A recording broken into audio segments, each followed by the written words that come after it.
fiery horse with the speed of light, a cloud of dust, and a hearty hi-yo silver, the Lone Ranger.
With his faithful Indian companion Tonto, the daring and resourceful masked rider of the plains led the fight for law and order in the early western United States.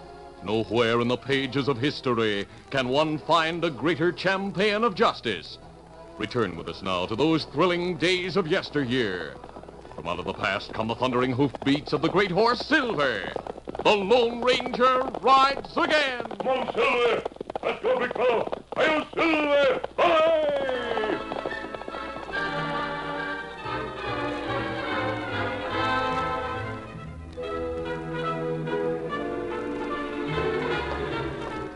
Major Mark Bradley, the executive of the post, entered the colonel's office and closed the door behind him. The colonel was studying some papers on his desk, and the major hesitated a moment before he spoke. You sent for me, sir? The colonel's head jerked up, his eyes blazing. He roared, "Who are you?" When the colonel insisted on strict formality, it was a danger signal. Without a word, Mark made a smart-about face and left the room. Then he knocked on the door. He waited a full 2 minutes. Finally, from inside the office, Mark saluted. Major Bradley reporting as ordered, sir. The colonel returned the salute. At ease. At this stage in your career, you shouldn't have to be reminded of the fundamentals of military courtesy, Major. No, sir. I've received orders from the War Department, forwarded through the headquarters of the Western Command at Fort Lincoln. Yes, sir. But since you're one of the Western Commander's favorites, one of General Homer's bright young men, I don't suppose there's any necessity of telling you what's in the orders. Well, have you anything to say? No, sir. Then, for your information, I've been relieved of this command, and you are to take my place. Don't tell me the news is unexpected. I'm sure it means a promotion for you, sir. This is only a frontier post. In Washington... In Washington, I'll do nothing. I'm a fighter, Major, not a desk soldier. You have a fine record, sir. Yeah, it's been too good. The War Department's decided to coddle the Indians, so I must be removed. Well, I'm sure... Sure, yes, you're very sure. But I stand by every recommendation I've made to Washington. There's gold in the Indian Territory west of here. That land should be open to prospectors. That means Thundercloud's tribe should be moved out, moved farther west.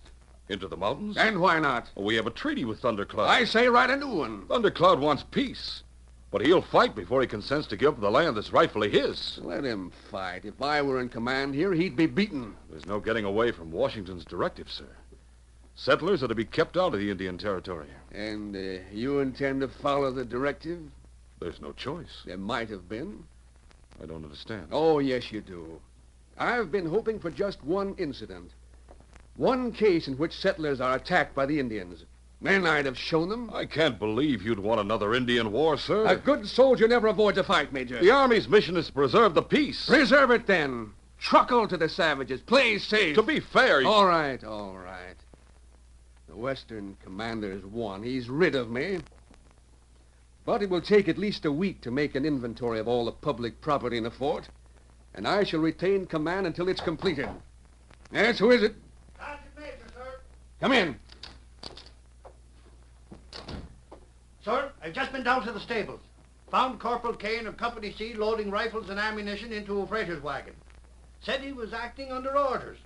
I never heard of any such order. Rifles and ammunition? 50 rifles, 24 cases of ammunition. Looks like a case of theft to me. Where is Kane? I got him and the freighter waiting outside. Bring them in. Yes, sir. All right. Come in, you two.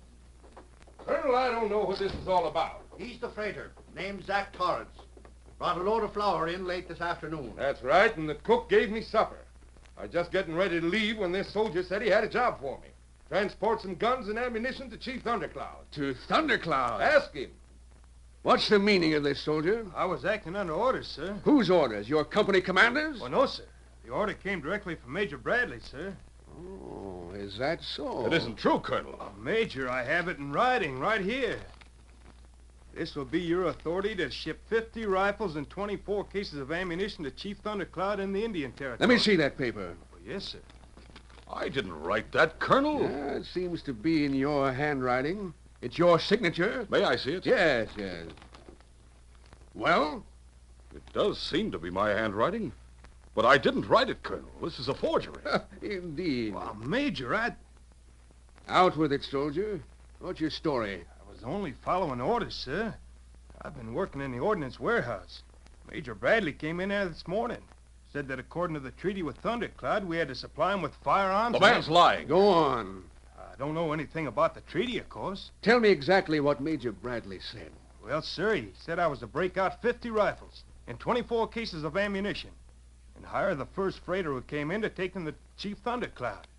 He told me I wasn't to mention the shipment to anyone. Well? When I reminded him that no rifles could leave the warehouse without a written order, he gave me one. Well, there it is. That's all I know, sir. Major? Colonel, I wasn't in the ordnance warehouse all day. I did not write this order. But I've written many similar orders, and there's nothing distinctive about my handwriting. It'd be easy for anyone to imitate it. Someone has done that very thing and done it well. This paper is a clever forgery. It doesn't look like a forgery to me. Sir, you can't believe that I'd sell government property to the Indians. Perhaps there was no question of selling. Perhaps you believe that Thundercloud should be provided with the means to defend his territory against trespassers. Colonel Sheldon, you're accusing me of theft. This soldier's accused you. And it's my duty to make a thorough investigation of the charge, to decide whether court-martial proceedings should be brought against you. Sir, Naturally, the orders from Washington must be held in abeyance until the whole matter is cleared up. You'll be confined to your quarters till further notice, Major. But, Colonel, Escort Major Bradley to his quarters, Sergeant, and see that a guard is placed on them. Dismissed.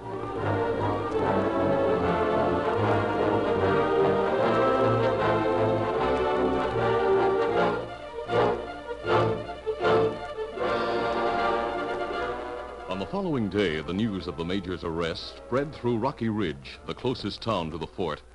It was there Tonto learned of it. He reported to the Lone Ranger, who was camped in the hills outside the town. Tonto repeated everything he had heard. Zach Torrance's first-hand account of what had happened, the gossip of the townspeople, and the news of later developments brought by soldiers who had business in Rocky Ridge. So the colonel has decided that the charge against Major Bradley will merely be attempted theft. That's what soldiers say. Could easily have been treason, giving aid and comfort to the enemy. But you not think Major traitor? No, of course not. The order Private Kane showed the colonel must be a forgery. We know General Homer. We know he doesn't make mistakes when it comes to judging character.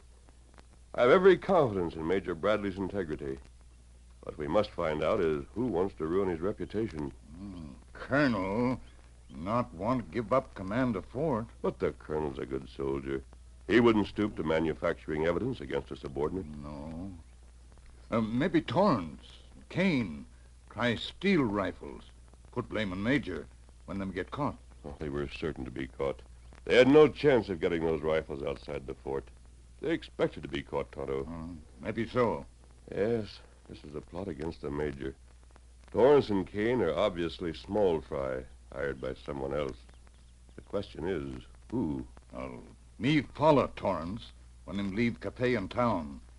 Him go to house where Darcy live. Roger Darcy, the land speculator? Not right. Well, now we're getting somewhere. Roger Darcy, who's been agitating from here to Washington, trying to get the reservation open to settlers. Him want gold. And trouble with the Indians, so there'll be some excuse to deprive them of their land.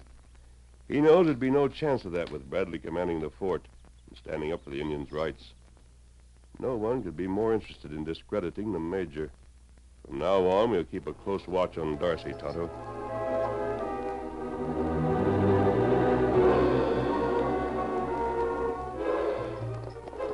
The house where Roger Darcy lived had been built for a territorial governor.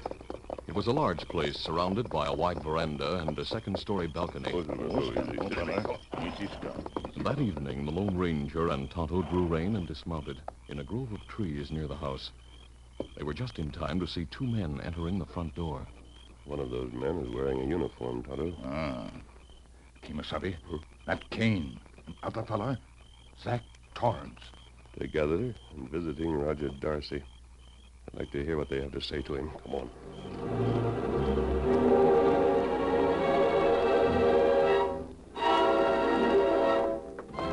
Private Kane and Zach Torrance followed Darcy into what had once been the governor's library, and which now served as Darcy's office. It was a mistake for you to bring Kane here, Zach. Well, he insisted on coming, boss. Why, Kane? I want to know what you're up to and what Zach's up to. It doesn't concern you. I think it does. Might as well tell him, boss. We heard Hank Carter and Joe Smith talking it over. How much did you hear, Kane? Enough. Zach's going to take Hank and Joe and half a dozen others to Rainbow Canyon, inside the reservation. He's persuaded the poor fools that Thundercloud's made a deal with him, that they're to be allowed to prospect the canyon. Well, that's the whole story. Zach hasn't made any deal with Thundercloud. If Hank and the others choose to believe him, it's their business, isn't it? They'll all be killed. Rainbow Canyon's more than Indian territory. It's sacred ground. You and I know that. Hank and his friends don't. Oh. You want them to be killed. Why not? The colonel will send troops into the territory. Of course. There'll be a nice little war, and when it's over, the Indians will be moved farther west. What's your objection?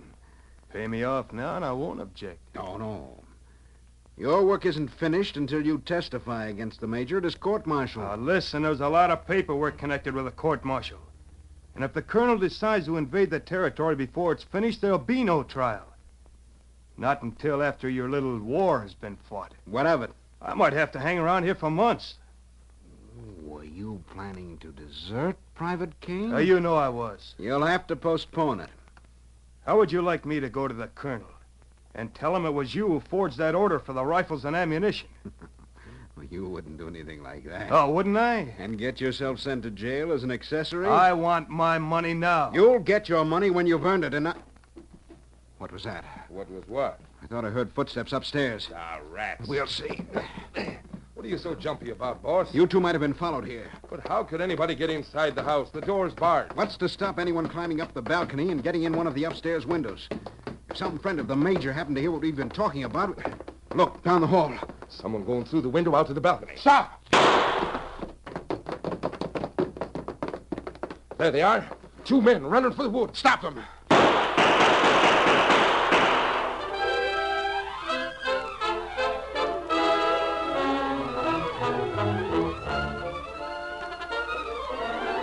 The curtain falls on the first act of our Lone Ranger adventure. Before the next exciting scenes, please permit us to pause for just a few moments.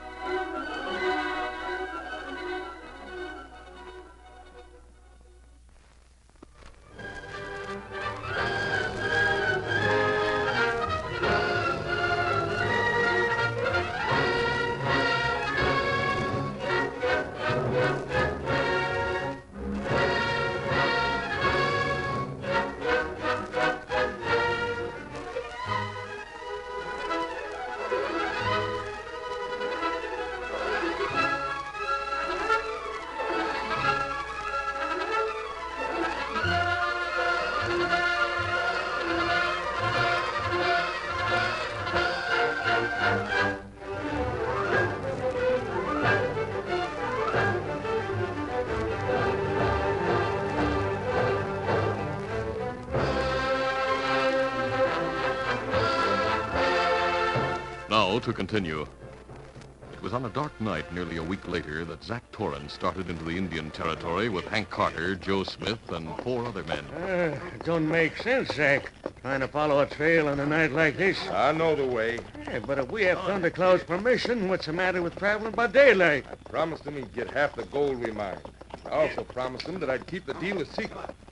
He wants to use his share of the gold to buy rifles and ammunition. Doesn't want the Army to know anything about it. It's no business of the Army's. That's right. But if we left town by daylight, the soldiers would be sure to ask questions. There's always some of them around. And we might be followed by some would-be prospectors, too. Thundercloud gave me permission to bring 6 men into the territory. That's all. How far is it to Rainbow Canyon? We'll be there by morning. Good enough.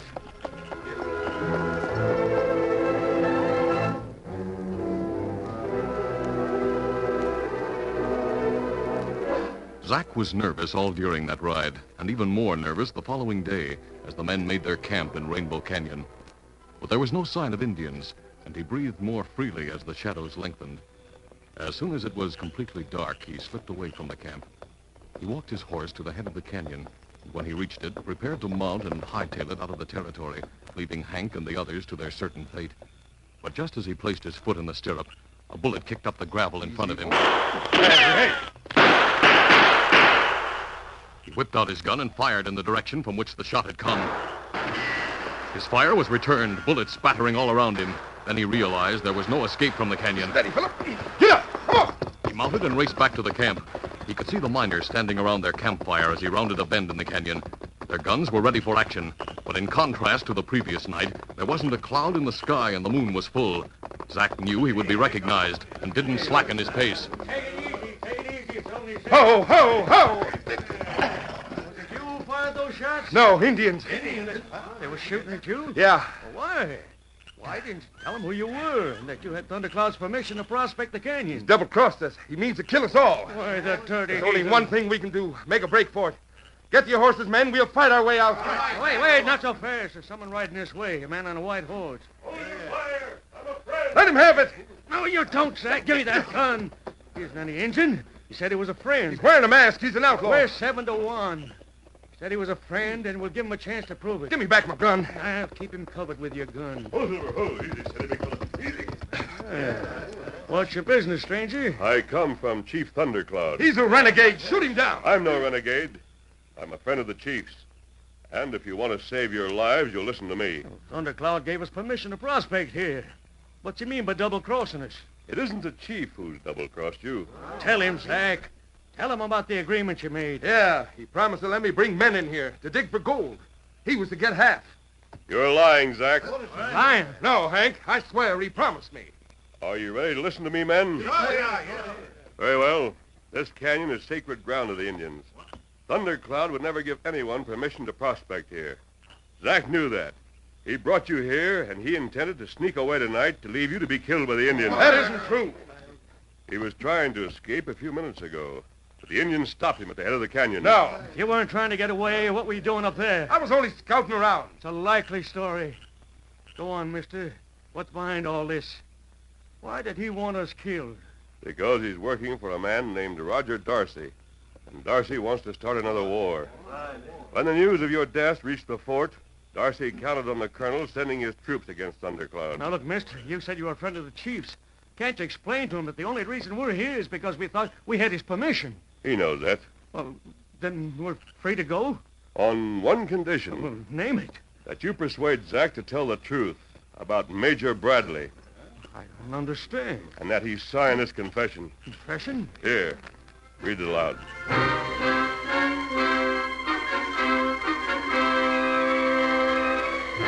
Major Bradley's court-martial got underway the following morning with Colonel Sheldon presiding. The charge was read. The trial judge-advocate presented the case for the prosecution. And when the prosecution rested, Bradley, who had refused the services of a defense counsel, rose to address the court. Mr. President, gentlemen, I have been charged with theft. This is a special court, so the maximum sentence it can impose is 6 months in the guardhouse. However, if I am convicted, the court must realize that I shall have to resign my commission. If the War Department requests it. The War Department will, sir. my usefulness as an officer will be at an end. As for my defense, I have only my word, and only my record to back it up. I wish to be sworn in. Place your hand on the book. You swear to tell the truth, the whole truth, and nothing but the truth? I do. Proceed. Private Kane has testified that I visited the Ordnance Warehouse in the morning of June 24th. That is untrue. I spent the entire morning in my office, with the exception of 1 hour during which I inspected the stables. I did not order Kane to ship rifles and ammunition to Chief Thundercloud. And I did not write the authorization which has been submitted as evidence. I am absolute innocent of the charges which have been made against me. That all you have to say? Yes, sir. There's nothing more I can say. What's going on outside? Come in. Colonel Sheldon. What's going on out there, Sergeant? What's all the noise? Sir, the whole town is gathered outside the gates. They're protesting against this trial. Protesting? And that isn't all, sir. The guards have just admitted 4 men into the fort. Who are they? Zach Torrance, the freighter who was involved in this case. Roger Darcy, a masked man. What, an outlaw? The guards let him inside the fort? Have they gone crazy? Well, there was nothing they could do about it, sir. The 4th man in the party is General Homer. What? The commander of the West? Yes, sir. Oh, here he is now. Come in. Attention. That is. Good morning, Colonel. Good morning, sir. I see the trial is already underway. It's nearly completed, sir. The defense is rested. I should like some additional witnesses to be heard. Why, of course. These 2 men, Zach Torrance and Roger Darcy. And with Major Bradley's permission, I should like this masked man to be appointed as his defense counsel. Why, this outlaw? I'm agreeable, sir. It's unheard of. The Articles of War permit civilian counsel. What, a masked man? I'll vouch for him personally. Well, in that case... You may proceed, sir. Thank you, General. Zach Torrance, take the stand. Place your hand on the book. Will you swear him in, Colonel? Yes, you swear to tell the truth, the whole truth, nothing but the truth? I do. Tell the court what you did on the afternoon and evening of June 24th. Well, at noon I had dinner at Roger Darcy's house. He gave me an Army requisition. It was an order for the shipment of 50 rifles and 24 cases of ammunition to Chief Thundercloud. Then... Just a moment. Was there any conversation about that order? Yeah. I said, let me see the requisition Kane pulled out of the files last week. Darcy showed it to me, and then he asked me what I thought. I said, you've copied Major Bradley's signature perfectly, and the rest of the writing looks like his, too. Go on. Well, from Darcy's house, I drove my wagon to the mill, where it was loaded with flour. Then I drove to the fort and delivered the flour to the commissary. The cook gave me supper. After supper, I drove my wagon round to the Ordnance Warehouse, where I'd been told Private Kane would be waiting for me. Who told you that? Roger Darcy. I gave Kane the order Darcy'd given me. That will be all, Torrance. Will Roger Darcy take the stand? No, you can't make me admit anything. You promised to testify, and you came here with us of your own free will. Sure. Because if I hadn't, that mob in town would have killed me. I came here for protection. The Army may be able to arrange protection for you. Colonel, I have a full confession here, signed by Zach Torrance. And I should like to read the concluding section. It will explain why Darcy feels his life is in danger. Proceed. It was agreed between Roger Darcy and me that I should recruit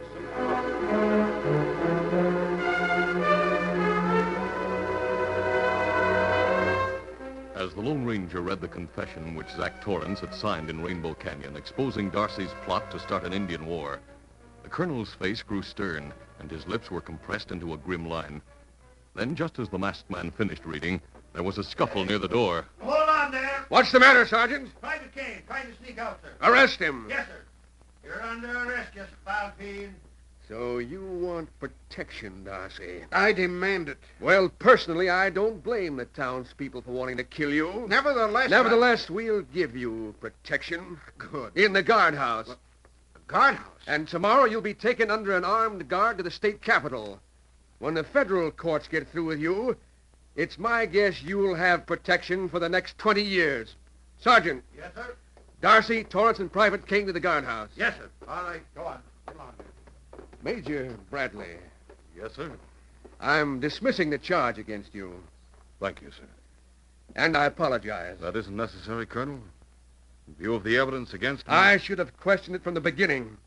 I should have made a thorough investigation of Torrance and Private Kane before I preferred charges against you. But there's still a great deal about this affair I don't understand. Say, where's that masked man? He's gone, Colonel, but perhaps I can answer your question. Well, first, how do you happen to be here? I came in response to a message from the masked man. He'd learned of Darcy's plan to start a war with the Indians, and we went to Thundercloud together. Oh? When Torrance led those prospectors into Rainbow Canyon, we were waiting for them. The masked man rode into the camp alone. He convinced the prospectors they had been used to further Darcy's plans, and their anger was enough to make Torrance sign a full confession. I see. Of course, Thundercloud had already agreed there would be no bloodshed. But neither the prospectors nor Torrance knew that. They believed that only the masked man could save them from the Indians. Yes? Well, as a matter of fact, he did. And he's given us enough evidence to put Darcy in jail for a long, long time. It seems to me that Thundercloud acted with great good judgment. He wants peace. He deserves it. And even if I were to remain here, well, I'm convinced, General. It's the Army's duty to protect the Indians' rights. I have only one more question, sir. And that? How does it happen that a general in the United States Army is able to place such extreme confidence in a man who wears a mask? To understand, Colonel, you'll only have to hear his name. He is the Lone Ranger.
This is a feature of the Lone Ranger Incorporated, created by George W. Trendle, produced by Trendle Campbell Enterprises, directed by Charles D. Livingston, and edited by Fran Stryker. The part of the Lone Ranger is played by Brace Beamer.